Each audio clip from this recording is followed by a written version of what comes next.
नमस्कार, मैं हूं आपके साथ प्रशांत। बॉलीवुड एक्ट्रेस कंगना रनौत को बीजेपी ने मंडी से अपना उम्मीदवार घोषित किया है। काफी टाइम से कंगना रनौत के राजनीति में एंट्री करने की खबरें आ रही थी। वहीं अब फाइनली बीजेपी ने अपनी 5वीं लिस्ट जारी कर कंगना रनौत के नाम का ऐलान किया है। पार्टी ने कंगना को उनकी जन्मभूमि से चुनावी मैदान में उतारा है। जैसे ही कंगना ने बीजेपी ज्वाइन की, सोशल मीडिया पर हर तरफ कंगना की ही चर्चा होने लगी। जहां कुछ लोग सरकार के इस फैसले से खुश नजर आए, वहीं कुछ लोगों को सरकार का ये फैसला रास नहीं आया। हाल ही में कांग्रेस की नेता सुप्रिया श्रीनते ने कंगना पर विवादित टिप्पणी की थी, जिसकी वजह से कांग्रेस नेता की काफी आलोचना हो रही है। हालांकि सुप्रिया ने अपनी विवादित पोस्ट को डिलीट कर दिया है। वहीं इस बीच उद्धव गुट के सांसद संजय राउत का एक बयान सोशल मीडिया पर काफी वायरल हो रहा है। दरअसल संजय राउत ने कंगना को लेकर एक बड़ा बयान दिया है। शिवसेना यूबीटी सांसद संजय राउत ने कहा, कंगना का ऑफिस हमने नहीं तोड़ा था, बीएमसी ने तोड़ा था। मुंबई को कोई पीओके कहेगा तो क्या मोदी जी को यह मंजूर होगा? कोई भी इसे स्वीकार नहीं करेगा। बता दें कि कुछ सालों पहले जब महाराष्ट्र में उद्धव ठाकरे की सरकार थी, तब कंगना ने महाराष्ट्र सरकार पर सवाल उठाते हुए मुंबई की तुलना पाकिस्तानी अधिकृत कश्मीर यानी पीओके से कर दी थी, जिसके बाद संजय राउत काफी ज्यादा भड़क गए थे और उन्होंने अपनी नाराजगी जाहिर की थी। अब वायरल हो रहा ये संजय राउत का बयान सालों पुराना ही है, जो एक बार फिर से चर्चाओं में आ गया है। बता दें कि कंगना रनौत और संजय राउत में 36 का आंकड़ा है। बता दें कि साल 2020 में बीएमसी ने अवैध निर्माण का आरोप लगाते हुए कंगना रनौत के मुंबई वाले घर पर बुलडोजर चलाया था, जिसके बाद काफी बवाल मच गया था। कंगना ने शिवसेना यूबीटी प्रमुख उद्धव ठाकरे और सांसद संजय राउत के खिलाफ नाराजगी जाहिर की थी। इतना ही नहीं, कंगना ने बॉम्बे हाईकोर्ट में याचिका दायर कर अवैध निर्माण मामले में 2 करोड़ के मुआवजे की मांग भी की थी। बॉम्बे हाईकोर्ट ने मामले की सुनवाई करते हुए बीएमसी और शिवसेना सांसद संजय राउत के कामों पर सवाल उठाए थे। बात करें कंगना रनौत की, तो काफी दिनों से कंगना रनौत के राजनीति में एंट्री करने की खबरें सामने आ रही थी। कुछ महीनों पहले कंगना रनौत ने मीडिया से बातचीत में ये हिंट भी दिया था और कहा था कि अगर भगवान श्री कृष्ण की कृपा रही तो वो जरूर चुनाव लड़ेंगी। कंगना के इस बयान के बाद से ही कयास लगने शुरू हो गए थे कि वो जल्द ही बीजेपी में शामिल हो सकती हैं। वैसे कंगना के बीजेपी ज्वाइन करने से विपक्ष बौखलाया हुआ है। हाल ही में जिस तरह से कांग्रेस नेता सुप्रिया ने कंगना रनौत पर विवादित बयान दिया है, उससे उनकी जमकर फजीहत हो रही है। वहीं कंगना ने भी कांग्रेस नेता के इस बयान पर अपनी नाराजगी जाहिर की थी। आया था मैंने उस पे रिएक्शन दिया है। बाइट कर ले, हम आगे नहीं आ रहे, बाइट कर ले प्लीज। हमने जो है उस पे रिएक्शन दिया है। मेरी जो है, मुझे नड्डा जी ने दिल्ली बुलाया है, उनसे मीटिंग होने के बाद ही मैं कोई प्रतिक्रिया आगे दे पाऊंगी। और आप मंडी से चुनाव लड़ रहे हैं, कितनी तैयारी है कंगना जी आपकी? मैंने उस पे आपको जवाब दिया है। अगर आप देखें तो मैंने उस पे जवाब दिया है कि मैं एक अभिनेत्री हूँ और अभिनेत्री होने के कारण या जो भी किसी भी महिला का कोई भी, चाहे उनका व्यवसाय हो, कोई भी उनका काम हो, पेशा हो, हर महिला, चाहे वो टीचर हो, चाहे वो एक्ट्रेस हो, चाहे वो जर्नलिस्ट हो, चाहे वो राजनीतिज्ञ हो, या वो चाहे सेक्स वर्कर हो, किसी भी तरीके की जो महिला है वो डिग्निटी जो है वो डिजर्व करती हैं। और किसी भी महिला को अपमानित करना, उसके सेक्सुअलाइज करना, और खासकर सबसे ज़्यादा जो मुझे दुख हुआ है वो जो मंडी जिसे छोटा काशी कहा जाता है, पूरे विश्व में छोटे काशी के नाम से प्रसिद्ध है, जहाँ पे ऋषि पराशर से लेकर ऋषि मार्कंडेय जी ने तपस्या की है, उसके बारे में इतनी भद्दी टिप्पणी, तो हम सब मंडी वासी जो हैं वो बहुत ही कष्ट हमें हुआ है इस चीज को लेकर। मैम, आप एक्शन लेंगे, वोटिंग में जाएंगे, महिला आयोग में जाएंगे?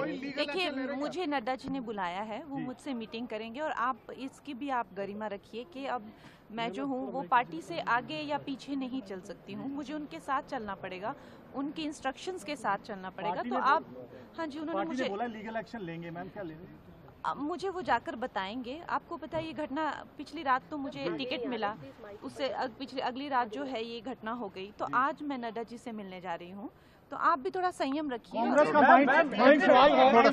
बता दें कि मोदी सरकार से मिली इस बड़ी जिम्मेदारी से कंगना रनौत काफी खुश हैं। हाल ही में वो बीजेपी के राष्ट्रीय अध्यक्ष जेपी नड्डा से मुलाकात करने दिल्ली पहुंची थी, जिसकी कुछ फोटोज भी सोशल मीडिया पर वायरल हो रही हैं। वहीं चलिए जाते जाते दिखाते हैं आपको कंगना रनौत का वो वीडियो जिसमें वो बीजेपी से टिकट मिलने पर अपनी खुशी जाहिर करती दिख रही हैं। दर्शकों को बहुत बहुत शुभकामनाएं होली की, और ये मेरा सौभाग्य है देखिए, ये मेरी जन्मभूमि है और मेरी जन्मभूमि ने मुझे वापस बुलाया है, मेरे अपनों ने, मेरे लोगों ने मुझे वापस बुलाया है और मैं उनकी, अगर मुझे चुनेंगे, मैं उनकी सेवा में तत्पर रहूंगी।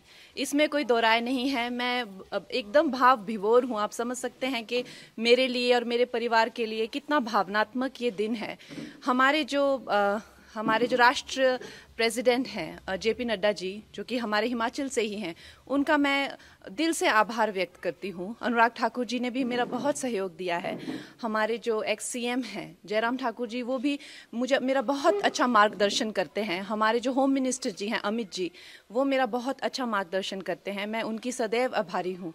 और हमारे यशस्वी प्रधानमंत्री जो हैं, उनकी कृपा है हम पर, जो आज हमें ये इतनी बड़ी रिस्पॉन्सिबिलिटी जो मिली है, तो हम सबका धन्यवाद करते हैं। देखिए, चैलेंजेस तो हमेशा से ही आए हैं। मैं बहुत छोटी उम्र में जो है वो घर छोड़कर व्यवसाय के, रोज़गार के लिए बाहर चली गई थी, तो उसमें भी मुझे कई संकटों का जो है सामना करना पड़ा। शायद इसीलिए ईश्वर ने मुझ में ऐसी शक्ति और इस तरह की ऊर्जा दी है कि शायद अब आप लोगों की सेवा कर सकूं।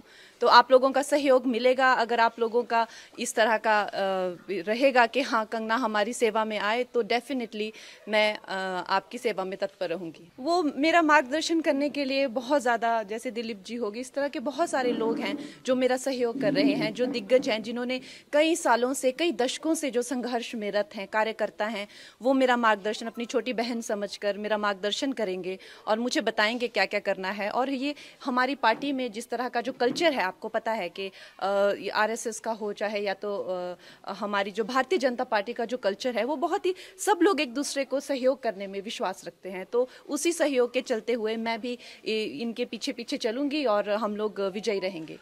देखिए, मैं तो इनकी कृपा पात्र हूँ। आज सब मेरे भाई जो हैं यहाँ पहुँच गए हैं, ये मेरा मार्गदर्शन करेंगे और बहुत बड़ा कैंपेन हम करेंगे। आपको पता है कि मंडी बहुत बड़ा एक उसमें जो पूरी कॉन्स्टिट्यूंसी में बहुत ज़्यादा एक भाग आते हैं और लोग आते हैं, तो हम लोग सब जगह कैंपेन्स करेंगे, हर लोगों तक, छोटे छोटे गांव तक, छोटे छोटे कस्बों तक पहुंचेंगे और लोगों को इसके प्रति जागरूक करेंगे कि किस तरह से एक नई आवाज़, एक नया उत्साह और नए साहस के साथ जो है हम भारतीय जनता पार्टी के जो उनका एक एजेंडा है, जो उनका एक गोल है, वो हम जनसाधारण तक एक एक अपने भाई बहन माताओं तक लेके जाएंगे। मिलेगा, अब हम भी कार्यकर्ता हैं। जिस तरह से जहाँ जहाँ हमें आदेश होगा वहाँ वहाँ जाके, अब हमारा अपना कोई अस्तित्व नहीं है। जो हम हैं वो पार्टी के ही साथ हैं और पार्टी की विजय में हमारी विजय है, हमारे यशस्वी प्रधानमंत्री की विजय में ही हमारी विजय है। अब हम ये नहीं समझते हैं कि हमारा अपना अस्तित्व है, कि हम कंगना हैं या हम कोई एक स्टार हैं, कि हमारा यहाँ जाने से क्या अच्छा होगा या कितना परिश्रम। ये हमने इस तरह की विचारधारा को अब त्याग दिया है। अब हम एक मामूली से कार्यकर्ता है पार्टी में, जहाँ हमें भेजा जाएगा हम वहीं जाएंगे। अगर आप जीत के संसद पहुंचते, प्रायोरिटीज क्या होंगी? मेरी प्रायोरिटीज़ देखिए, जो हमारी जो शीर्ष नेतृत्व हैं, जो हमारे यशस्वी प्रधानमंत्री हैं, उनकी जो उनसे ना कि वो सिर्फ इस भारत के बल्कि वो विश्व के सबसे लोकप्रिय नेता हैं, तो हम उनके पीछे पीछे चलेंगे। उनके जो एजेंडा होंगे, हम उनकी सेना बनकर हम एक साधारण मानवीय तक पहुंचाएंगे इस प्रदेश में। और वो इतने लोकप्रिय हैं, हम नहीं मानते कि हम अपने नाम से या अपने काम से जीतेंगे। हमारा ये मानना है कि हम हमारे प्रधानमंत्री जी के अच्छे कर्मों से, उनके परिश्रम से, उनके नाम से, उनके बल से हम जीतेंगे। हमारे घर में बहुत ही एक भावुक माहौल बना हुआ है और इतना शुभ दिन जो होली का दिन है, उस दिन मुझे इस पार्टी से जुड़ने का मौका मिला। इतने सारे लोगों को से प्रेरणा मिलेगी, कुछ सीखने को मिलेगा। फिर से अब एक छोटी उम्र में मैंने एक काम शुरू किया था, हाई प्रोफाइल करियर रहा। अब इस उम्र में आके मैं फिर से स्क्रैच से शुरू करूंगी। मेरे सब भाई बहनों का, मुझे मेरी फैमिली का सहयोग मिलेगा। बहुत छोटी उम्र में मैं एक कह लीजिए कि एक स्कूल से ही चली गई थी बाहर पढ़ने के लिए, उसके बाद कभी वापस नहीं आई। कुछ हफ्ता 10 दिन के लिए आ गई तो आ गई। तो अब माँ बाप का प्यार फिर से मिलेगा, अपने लोगों का प्यार, अपने लोगों की खान पान सारा जो रहता है, तो उससे अच्छा और उससे सौभाग्यशाली मेरे लिए क्या हो सकता है। देखिए, काम तो आपको पता है कि समस्त भारत में ही करने के लिए बहुत है।